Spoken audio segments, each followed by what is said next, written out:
Thank you for attending this quantitative disclosure summary presentation. I am Kawai in JSCC's Clearing Planning Department. I will be leading today's call. Today's meeting will be around 30 minutes, starting with an overview of this quarter, followed by the topic of this quarter, and a briefing on the major risk points. Finally, we will try to address as many of your questions as possible within the schedule. In this webinar, prior to the usual presentation of the quantitative disclosure framework, we would like to give you a special presentation on initial margin transparency and measures to control procyclicality. All of the meeting attendees will be on mute, but if you have any questions, please let us know using the Webex Q&A function. Now, Mr. Miyauchi, JSCC's CRO, will give an overview of the quantitative disclosures from the fourth quarter of 2024. Thank you. JSCC keeps 74 billion yen of skin in the game, mostly from JSCC's own capital, but it also includes contribution from affiliated exchanges. On aggregate, these were equal to 75% of JSCC shareholder equity. During this quarter, stress test breaches, where the risk amount in extreme but plausible market conditions exceeded pre-funded resources, were observed on 2 days for cash security clearing service. All of these breaches were resolved on the next business day through the requirement for additional collateral. As for margin backtesting for the past 12 months, the cover ratio was comfortably within JSCC's target, 99.5% for IRS and CDS, and 99% for the other products. There were neither liquidity stress testing breaches nor any participant default during this quarter. JSCC experienced no suspension of the clearing services due to system failure or for any other reasons during the past 12 months period. Now I will pass back to Ms. Kawai.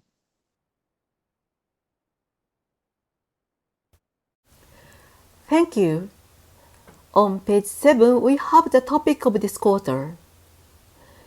BCBS, CPMI, and IOSCO published final reports on initial margin and the variation margin in centrally cleared and non-centrally cleared markets on January 15, 2025. The reports contain proposals and practices intended to improve transparency, streamline margin processes, and increase the predictability of margin requirements across centrally and non-centrally cleared markets. The report for centrally cleared markets proposes CCPs provide clearing members and, if necessary, their clients with an initial margin simulator to estimate required liquidity, and disclose additional margin measures through public quantitative disclosures. For the IM simulator, JSCC will investigate whether any system development is needed, taking into consideration further discussion among regulators, CCPs, and market participants. Regarding the additional quantitative disclosures, specific disclosure methods are currently being discussed within CCP Global, an industry body for CCPs, of which JSCC is a member. We anticipate further steps will be agreed upon after further discussions with global regulators. Here again, we show that JSCC maintains a strict margin framework, which is risk-sensitive as well as stable, to mitigate a procyclical surge of margin during a stress period by implementing anti-procyclical measures. Here we provide the list of our existing disclosures relating to measures to control procyclicality in our margin models. Now back to the PQD. Page 8 is an introduction of JSCC's service structure. Our clearing services are divided into 14 categories according to the governing regulations and product features, with each maintaining its own default funds. Please note that in this presentation, some data is presented across multiple categories and the resources may be shared. Page 9 shows daily average notional value of trades cleared by asset class. You can see the steady growth of IRS due to recent changes in the Bank of Japan's monetary policy and the increasing demand for efficient rate risk hedging. Please note that the figures are calculated single-sided as we indicate in the explanatory note of the PQD. Page 10 shows financial resources for participant default, called Skin in the Game or SIG, and contributions from relevant exchanges and PTSs. Most of the exchange contributions is from entities in the same corporate group as JSCC, namely TSE, OSE, and TOCOM. And for stress testing, the sufficiency of the financial resources for each category was tested by prorating these shared resources according to the relevant default fund amount for each category. Page 11 shows the ratio of skin in the game to JSCC's capital. The left-hand graph shows the skin in the game to be used before the mutualized default fund or DF, and the right-hand graph shows the skin in the game to be used before the default fund, plus alongside default fund of non-defaulting participants on pro rata basis. As described below, compensation by exchanges and PTS are included in SIG for ETP. Skin in the game before default fund on the left ranges from 16 to 88% of shareholder equity. So JSCC contributes relatively large amounts of shareholder equity to skin in the game compared to other major CCPs, which shows our strong commitment to risk management. The ratios of skin in the game to default fund on the left range from 1 to 10% of default fund, while those on the right from 1 to 20%. Page 12 shows the required default fund, which covers in-default-related losses that will be mutualized among non-defaulting participants. The graph on this page shows the ratio of skin in the game and contributions from exchanges to default fund from members. The increase for OTC-JGB was due to the expansion of position by the largest participants. On page 13, the data is listed for these graphs and the amount of potential assessment or so-called cash call is also provided. As stated in the footnote, the cash call for any ATD is capped at 3 times the default fund requirement, and for OTC products, it is capped at 1 time the default fund requirement. Page 14 shows KCCP. Now, turn to page 15. This page shows the largest value and mean value of the SLOIM, which is the stress risk amount exceeding initial margin, deposited including add-ons. Please note that due to the PFMI quantitative disclosure definitions, the default fund shown on page 16 is the value as at the end of the quarter, but the SLOIM on page 20 is the largest or mean value during the past 12 months period. JSCC's default assumption is covered too, except for any listed commodity derivatives other than OSE Petroleum, which is the largest one plus the 5 smallest firms in net assets. Among all clearing service categories, ETP index futures options had the largest SLOIM, with a peak value of 568 billion yen.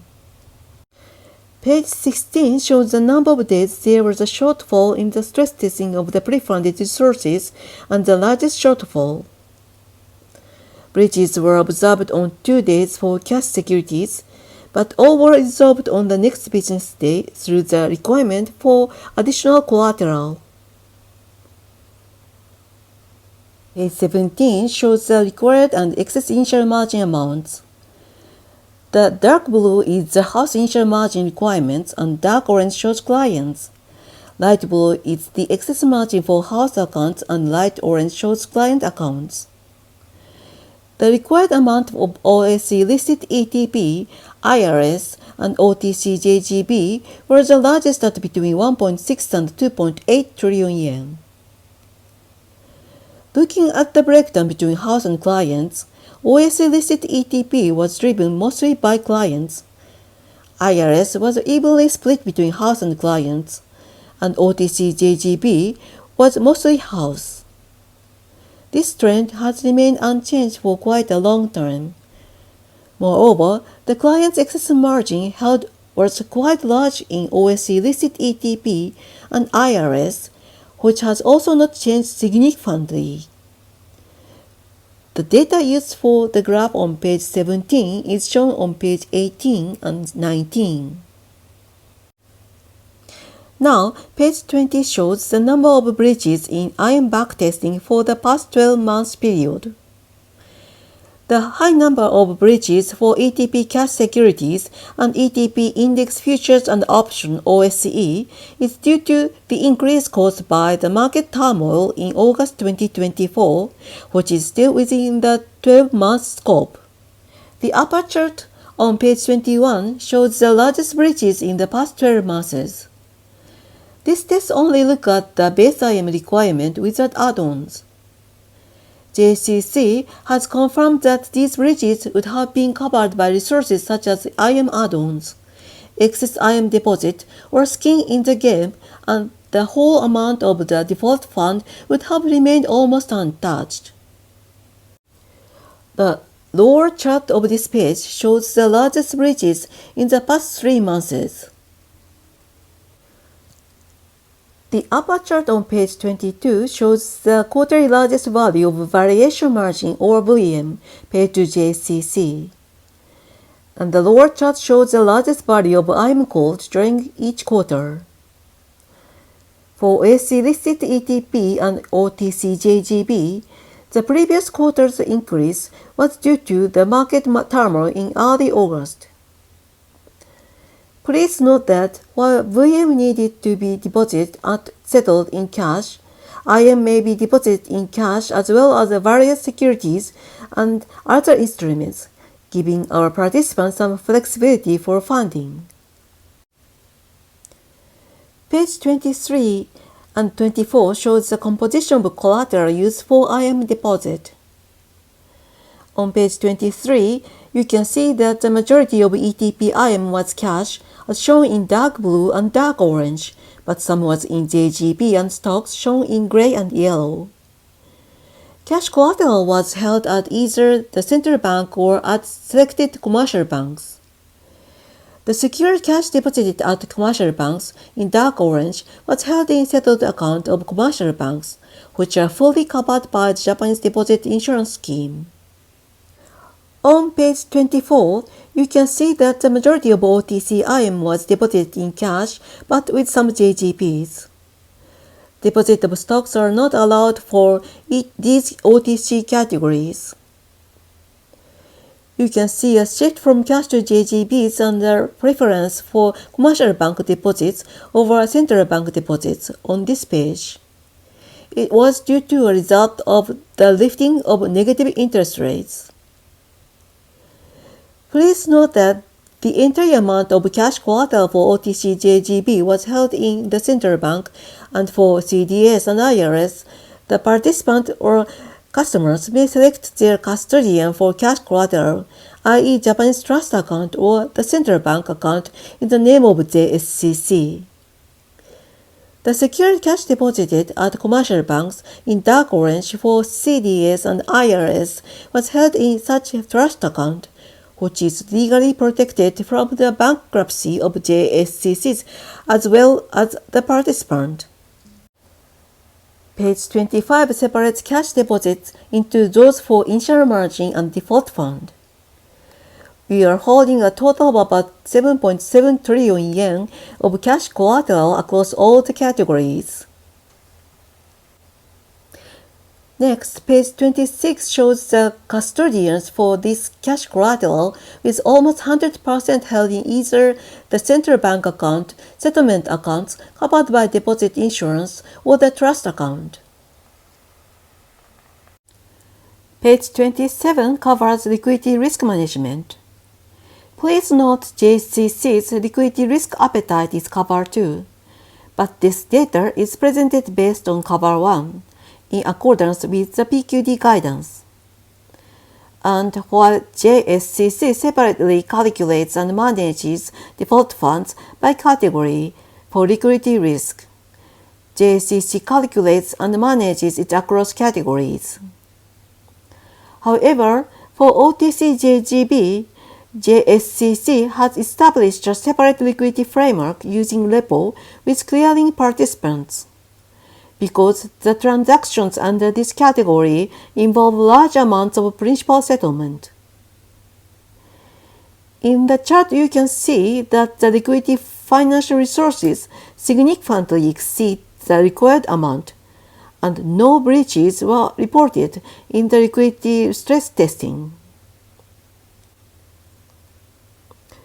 At the time of participant default, at least a half portion of non-cash collateral could be liquidated and applied to the settlement with survivors. However, in this data, non-cash collateral is not deducted either from JSCC's payment obligation of the estimated payment or the actual payment, because to be conservative we consider that it could be difficult to swiftly liquidate such collateral on the date of default. So we do not regard such collateral as available liquidity resources. Page 28 shows the liquidity resources for the categories other than OTC-JGB. Cash is deposited at the central bank shown on the first line, and secured cash deposited at commercial banks on the third line, depending on JSCC's rules. For ETP, when the clearing fund requirement exceeds 1 billion yen, half of the excess must be deposited in yen cash by each clearing participant. Therefore, the level of cash varies depending on the default fund requirement. The unsecured cash on the fourth line shows JSCC's own funds available for users' liquidity financial resources following a participant default. The unsecured committed lines of credit on the sixth line shows the committed liquidity available from JSCC's parent company and multiple commercial banks that have been designated as fund settlement banks, and total to more than 1.5 trillion yen. Now, we will move on to Q&A. If you have any questions, please let us know using Q&A function. The first question we received is, what action will JSCC take regarding the initial margin simulator proposed in the report? Thank you for your question. JSCC will investigate whether any system development is needed for the initial margin simulator, taking into consideration further discussions among regulators, CCPs, and market participants. As stated on page 7, an initial margin simulator is already provided for IRS. Although not mentioned in the report, for ETP, we also offer a web-based simulation environment that allows users to check the margin amounts for any position, calculated using the bar method based on the most recent business days data. This applies to all listed derivative products subject to clearing, including those on the Osaka Exchange, Tokyo Commodity Exchange, and Dojima Exchange. I hope this answers your question. The next question we received is about the skin in the game on page 10 of this presentation. The question is, the skin in the game for ETP commodity has been increased this term. Could you explain the reason? Thank you for the question. Well, we have increased the skin in the game to address and rectify multiple breaches that occurred during past stress tests of ETP commodity. This measure is aimed at ensuring the reliability of the clearinghouse. I hope this answers your question.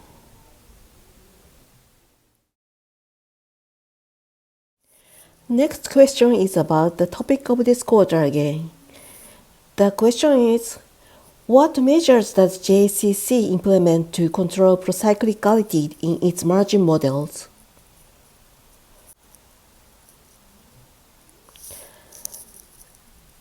JSCC maintains a strict margin framework that is risk-sensitive and stable, implementing anti-procyclical measures to mitigate a procyclical surge of margin during stress periods. Thank you for your question.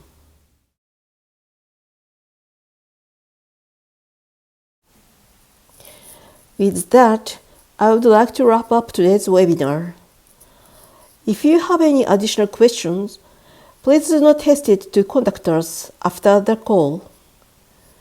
Just for your information, you can find today's material, recording of past webinars, as well as the minutes of the Q&A sessions at the same page as PQD data on our website.